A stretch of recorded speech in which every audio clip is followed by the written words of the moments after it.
இந்த செய்தியை உங்களுக்காக வழங்குவது யூரோ குரூப் மலேசியா.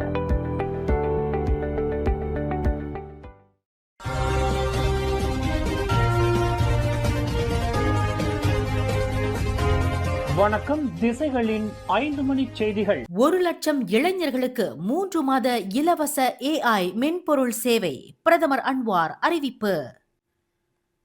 நாட்டில் 18 முதல் 30 வயதுக்கு உட்பட்ட 1,00,000 இளைஞர்களுக்கு முன்னணி செயற்கை நுண்ணறிவான AI மென்பொருட்களுக்கான 3 மாத கால இலவச சந்தா சலுகை வழங்கப்படும் என்று பிரதமர் டத்துஸ்ரீ அன்வார் இப்ராஹிம் அறிவித்துள்ளார். இன்று சைபர் ஜயாவில் மினாரா சைபர் ஆக்சிஸ் கட்டடத்தில் AI மலேசியா தொடக்க விழாவிற்கு தலைமையேற்று பேசிய பிரதமர், ரயா டிஜிட்டல் தளத்தின் கீழ் வழங்கப்படும் AI கல்வியை வெற்றிகரமாக முடிக்கும் இளைஞர்களுக்கு மட்டுமே இந்த சலுகை கிடைக்கும் என்றார். நாட்டின் இலக்கவியல் அமைச்சு இதற்கான பாடத்திட்டங்களை வடிவமைக்கும் என்று பிரதமர் குறிப்பிட்டார். இலக்கவியல் அமைச்சர் கோபிந்த் சிங் டியோ உட்பட இலக்கவியல் அமைச்சின் முக்கிய அதிகாரிகள் மற்றும் மாணவர்கள் முன்னிலையில் நடைபெற்ற AI மலேசியா தொடக்க விழாவில் தொடர்ந்து உரையாற்றிய பிரதமர் டத்துஸ்ரீ அன்வார், AI பாதுகாப்பு, ஜெனரேட்டிவ் AI மற்றும் கிளவுட் கம்ப்யூட்டிங் போன்ற நவீன தொழில்நுட்ப கல்வி இளையோர்களுக்கு போதிக்கப்படும் என்றார். நாட்டின் அதிவேக டிஜிட்டல் வளர்ச்சியில் யாரும் பின்தங்கிவிடக் கூடாது என்ற நோக்கில் இந்த திட்டம் நாட்டின் சுதந்திர தினமான வரும் ஆகஸ்ட் 31ஆம் தேதியன்று அதிகாரப்பூர்வமாக தொடங்கப்பட உள்ளது என்பதையும் பிரதமர் விளக்கினார்.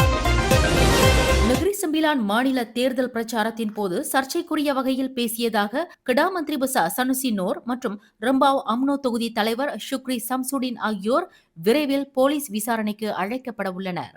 நெகிரி செம்பிலான் மாநில போலீஸ் தலைவர் டத்து அல்சாஃப்னி ஹமாட் கூறுகையில், இவர்களது பேச்சு தொடர்பாக புகார்கள் பெறப்பட்டு குற்றவியல் சட்ட பிரிவு 505 மற்றும் 1998ஆம் ஆண்டு தகவல் தொடர்பு பல்லூடக சட்ட பிரிவு 233 ஆகியவற்றின் கீழ் விசாரணை அறிக்கை திறக்கப்பட்டுள்ளதாக தெரிவித்தார். கடந்த வாரம் நடைபெற்ற பிரச்சார கூட்டத்தில் இந்தியர்களுக்கு இந்தியா உள்ளது, சீனர்களுக்கு சீனா உள்ளது, ஆனால் மலாய்க்காரர்களுக்கு இந்த மலாய் மண் மட்டும்தான் உள்ளது என இனவாத தன்மையுடன் பேசியதாக சனுசி மீது குற்றம் சாட்டப்பட்டுள்ளது. ஆனால் தனது பேச்சு அரசியல் ஆதாயத்திற்காக திட்டமிட்டு திரித்து கூறப்பட்டுள்ளதாக குறிப்பிட்டுள்ள சனுசி, இதற்கு எதிராக அவதூறு வழக்கு தொடரப்போவதாக எச்சரித்துள்ளார். மற்றொரு நிலவரத்தில் நெகிரி செம்பிலான் அரச பரிபாலனத்தை ஜாசேகா கட்டுப்படுத்துவதாக வீடியோவில் பேசியிருப்பதாக கூறப்படும் ரம்பாவ் அம்னோ தொகுதி தலைவர் ஷுக்ரி சம்சுடினும் போலீஸ் விசாரணைக்கு ஆளாகியுள்ளார்.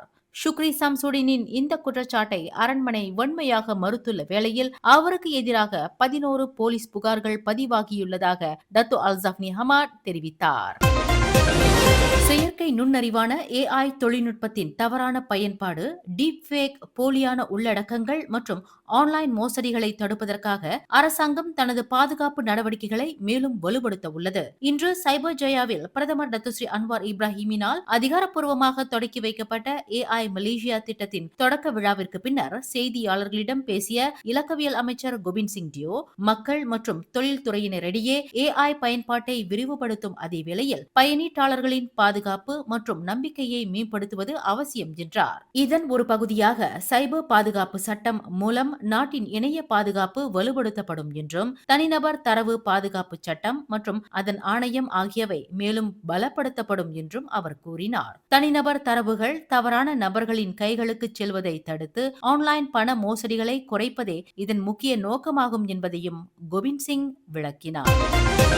நெகிரி செம்பிலான் மாநில தேர்தலில் பக்கத்தான் ஹராப்பான் கூட்டணிக்கு வாக்களிப்பதற்காக போலீசாருக்கு லஞ்சம் கொடுக்கப்பட்டதாக கூறப்படும் புகாரை மாநில போலீஸ் தலைவர் டத்து அல்சாஃப்னி ஹமாட் திட்டவட்டமாக மறுத்துள்ளார். அரசியல் ஆர்வலர் செகு பாட் வெளியிட்ட இந்த குற்றச்சாட்டு முற்றிலும் ஒரு அவதூறு என்று குறிப்பிட்ட அவர், போலீஸ் துறை எப்போதும் தொழில் முறையாகவும் வெளிப்படைத்தன்மையுடனும் நேர்மையுடனும் மட்டுமே செயல்படுவதாக உறுதியளித்தார். மேலும் வாக்களித்ததற்கான ஆதாரமாக வாக்குச்சீட்டின் வரிசை எண்களை சமர்ப்பிக்குமாறு போலீசாருக்கு அச்சுறுத்தல் விடுக்கப்பட்டதாக கூறப்படும் புகாரையும் அவர் மறுத்தார். இது தொடர்பாக இதுவரை எந்த ஒரு அதிகாரப்பூர்வ புகாரும் வரவில்லை என்றும், ஒருவேளை போலீஸ் துறை அதிகாரிகளின் முறைகேடுகள் குறித்து முறையான புகார்கள் ஏதேனும் வந்தால் அது உடனடியாக மலேசிய ஊழல் தடுப்பு ஆணையத்தின் விசாரணைக்கு மாற்றப்படும் என்று டத்து அல்சாஃப்னி ஹமாட் மேலும் கூறினார்.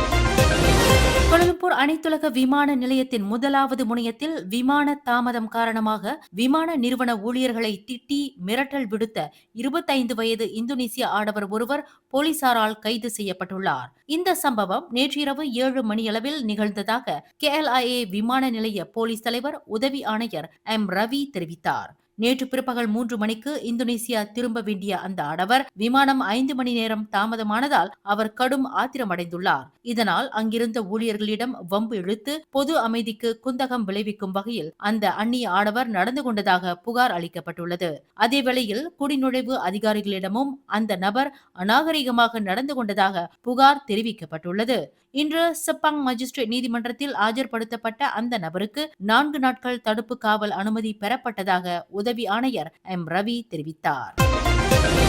பட்டவட், ஜலான் லிம்புங்கான், ஜலான் செயின் ஃபேரியில் வீற்றிருக்கும் 87 ஆண்டுகள் பழமையான புகழ்பெற்ற ஸ்ரீ முனீஸ்வரர் ஸ்ரீ உக்ரகாளியம்மன் ஆலயத்தின் நீண்டகால நிலப்பிரச்சினைக்கு ஒரு வழியாக சுமூக தீர்வு காணப்பட்டுள்ளது. ஒரு காலத்தில் கொதிக்கும் எண்ணெய் சட்டியில் வெறும் கையை விட்டு பிரசாதம் எடுத்தல் மற்றும் 9 கூர்மையான வெட்டுக்கத்திகளின் மீது பக்தர்கள் நடந்து சென்று வேண்டுதலை நிறைவேற்றுதல் போன்ற தீவிர ஆன்மீக அதிர்வுகள் நிறைந்த வரலாற்று சிறப்புமிக்க ஆலயம் இதுவாகும். இத்தகைய புகழ்பெற்ற ஆலயத்தை புனரமைப்பதற்காக அதன் தலைவர் குமரவேல் குருக்கள் தனது சொந்த பணமான சுமார் 1,20,000 ரிங்கிட்டை செலவிட்டிருந்தார். இருப்பினும் ஆலயத்தின் நிலம் முறைப்படி ஆலயத்தின் பெயரில் இல்லாததால் அதன் எதிர்காலம் பெரும் கேள்விக்குறியாக இருந்தது. இதனால் ஆலய வளர்ச்சிக்கு நன்கொடைகள் வழங்கவும் யாரும் முன்வரவில்லை. இத்தகைய இக்கட்டான சூழலில் குமரவேல் குருக்கள் இந்த விவகாரத்தை நேரடியாக பகாண்டாலாம் சட்டமன்ற உறுப்பினர் குமரன் கிருஷ்ணனின் பார்வைக்கு கொண்டு சென்றார். இதனைத் தொடர்ந்து களத்தில் இறங்கிய குமரன் கிருஷ்ணன் நிலத்தின் தற்போதைய உரிமையாளரான சவுதர்ன் பைப் நிறுவனத்துடன் தீவிர பேச்சுவார்த்தை நடத்தினார். இருதரப்புக்கும் இடையே ஏற்பட்ட கூட்டு புரிந்துணர்வின் அடிப்படையில் ஆலயத்திற்கான நில பயன்பாடு அனுமதி இப்போது அதிகாரப்பூர்வமாக பெற்றுத்தரப்பட்டுள்ளது. இந்த அதிரடி திருப்பு முனையால் ஆலயத்தின் எதிர்காலம் குறித்த கவலைகள் நீங்கி மகிழ்ச்சியும் நிம்மதியும் அளிப்பதாக உள்ளது என்று குமரவேல் குருக்கள் தெரிவித்தார். கடந்த வாரம் இந்த ஆலயத்திற்கு நேரில் வருகை தந்த சட்டமன்ற உறுப்பினர் குமரன் கிருஷ்ணனுக்கு ஆலயத்தில் நீர் தேங்கும் பிரச்சினை குறித்து தலைவர் குமரவேல் குருக்கள் விரிவான விளக்கம் அளித்தார். அதேவேளையில் 87 ஆண்டுகால நில பிரச்சினைக்கு முற்றுப்புள்ளி வைத்து சொந்த நிலப்பட்டா கிடைப்பதற்கு அரும்பாடுபட்ட சட்டமன்ற உறுப்பினர் குமரன் கிருஷ்ணனுக்கு குமரவேல் குருக்கள் ஆனந்த கண்ணீருடன் நெஞ்சார்ந்த நன்றியை தெரிவித்துக் கொண்டார். பஹாங் மாரான் தெமுர்லோ சாலையில் கம்போங் பாயா பசீர் அருகே இன்று அதிகாலை நிகழ்ந்த கோர விபத்தில் 3 பேர் சம்பவ இடத்திலேயே உயிர் இழந்தனர். மேலும் 2 படுகாயமடைந்தனர். பஹாங் தீயணைப்பு மற்றும் மீட்புத்துறையின் செயல்பாட்டு உதவி இயக்குநர் சலாஹுடின் ஈசா வெளியிட்ட அறிக்கையில் இன்று அதிகாலை 5:40 மணியளவில் இக்கோர விபத்து நிகழ்ந்ததாக குறிப்பிட்டுள்ளார். 2 பெண்கள் பயணித்த பெர்டுவா மைவி காரும் 3 ஆண்கள் பயணித்த பெர்டுவா அல்சா MPV ரக வாகனமும் நேருக்கு நேர் மோதி விபத்துக்குள்ளாகின. காரில் பயணித்த 2 பெண்களும் MPV வாகனத்தில் பயணித்த ஓர் ஆடவரும் சம்பவ இடத்திலேயே உயிர் இழந்தனர். விபத்து குறித்த அவசர அழைப்பை பெற்று சம்பவ இடத்திற்கு விரைந்த மாரான் தீயணைப்பு நிலைய அதிகாரிகள் இடிபாடுகளுக்குள் சிக்கியிருந்த சடலங்களை மீட்டனர். படுகாயமடைந்த MPV வாகன ஓட்டுநர் உட்பட 2 சிகிச்சைக்காக தெமுர்லோ மருத்துவமனைக்கு அனுப்பி வைக்கப்பட்ட வேளையில் பலியானவர்களின் உடல்கள் பிரேத பரிசோதனைக்காக கொண்டு செல்லப்பட்டுள்ளன. சுமார் 118.87 கிராம் ஹெரோயின் போதைப் பொருளை கடத்தியதாக ஒரு குடும்பத்தைச் சேர்ந்த 6 உடன்பிறப்புகள் மற்றும் அவர்களின் நண்பர் ஒருவருக்கு எதிராக இப்போ மஜிஸ்ட்ரேட் நீதிமன்றத்தில் இன்று குற்றம் சாட்டப்பட்டது.